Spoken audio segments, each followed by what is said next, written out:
হয়েছে যে প্রশ্নের মানে প্যাটার্ন দেখে সেটা হচ্ছে আমাদের মধ্যে একটা ফসিলাইজড একটা আইডিয়া তৈরি হয়েছে এবং এই ফসিলাইজড আইডিয়া যে তৈরি হয়েছে বা যেটাকে আমরা স্টিগমা বলি, স্টিগমা ফসিলাইজড আইডিয়া বা প্রপোজিশন আগে থেকেই একটা ধারণা, সেটা বিষয়টা এমন না যেটা আমরা স্বপ্রণোদিত বা আমাদের ইননেট কোনো একটা বিষয় বা আমাদের একদম জন্মগতভাবে হয়েছে, বিষয়টা এমন না। এইটা একটা ফেসিজমের এত বছর ধরে ফেসিস সরকার যে ঝেঁকে বসেছিল সেটারই একটা হচ্ছে প্রভাব আমাদের মধ্যে ঝেঁকে বসেছে, যেটা আমরা এখন ক্ষমতাকে ভয় পাই এবং সবার মধ্যে আছে যে ক্ষমতায় যে যায় সেই হচ্ছে রাবণ হয়, মানে আমাদের মধ্যে এই চিন্তাটা আছে। এই কারণে কিন্তু আমরা যখন প্রশ্নটা করছি, প্রশ্নটা করার সময় কিন্তু আমরা বারবার বলছি যে অতীতের অভিজ্ঞতা, যারা ক্ষমতায় গিয়েছে তারাই ডিরেল হয়েছে, এখন যারা সমন্বয় ক্ষমতায় আছে যদিও সেটা আমরা নাই, এটা ধরে নেওয়া হয়।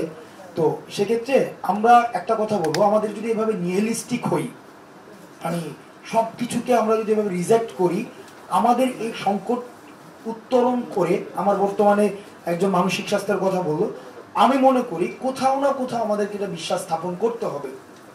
আমি যদি সব ফর্মের ক্ষমতাকে এভাবে ডিজোন করা শুরু করি, আলটিমেটলি চেঞ্জ কাদের মধ্য দিয়ে আসবে?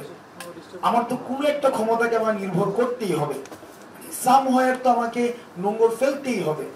তো এখন আমি যদি যেমন বর্তমানে আমরা যেটা ফেস করছি, সবাই আমাদেরকে ডাউট করছে। সবাই কেন ডাউট করছে? ডাউট করার বিভিন্ন কারণ রয়েছে।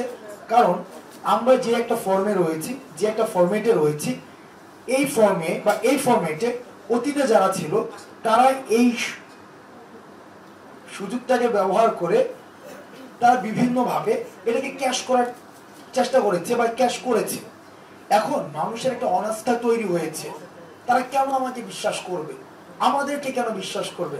আমাদের এত সুযোগ থাকার পরে আমরা যে সেটাকে ক্যাপিটালাইজ করছি না, এটার আস্থাটা তারা কিভাবে পাবে? কারণ তারা বিভিন্ন সময় আস্থা মানুষের মধ্যে দিয়েছে, কিন্তু তারা সব সময় আহত হয়েছে।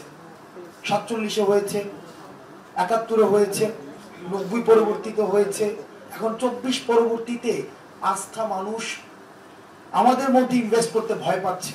এটা মানুষের, আমি বলবো, বা জনগণের কোনো ভুল না, সেটা হচ্ছে তাদের অভিজ্ঞতার কারণ।